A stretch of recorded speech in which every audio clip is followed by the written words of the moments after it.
পালিয়ে গেল। ওর মায়ের আওয়াজ পৌঁছে চলে গেছে। আর একটা সকাল সকাল দারুণ একটা জিনিস দেখেছি, চলো তোমাদেরকে দেখাই।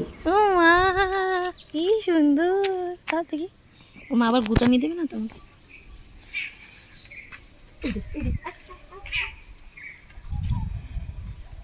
আসলে একটু ভয় পাচ্ছিলাম ওর মাকে দেখে। অনেক সময় বা মায়েরা ভাবে যে বাচ্চাদের নিয়ে যাচ্ছি, সেই সময় গুতাতে আসে, সেটা একটু ভয় পাচ্ছিলাম। তো দেখলাম কোনো ব্যাপার না, ফ্রেন্ডলি একদম, মাকেও একটু আদর করে দিয়েছি।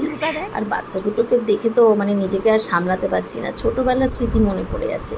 জানো তো, ছোটোবেলায় আমাদের বাড়িতে একটা ছাগল ছিল সাদা কালো, তো সেটার কথা খুব মনে পড়ে যাচ্ছে। ওর অনেক বাচ্চা হতো, আর বাচ্চাগুলোকে নিয়ে আমি আর ভাই অনেক খেলতাম। তো এই ছাগল ছানা দুটোকে দেখে আমার তা ওই কথা মনে পড়ে গেল, তাই আর দেরি না করে ছাট করে কোলে নিয়ে নিলাম। অনেক বছর পর দেখলাম ছাগল, ওই হাত খাচ্ছি।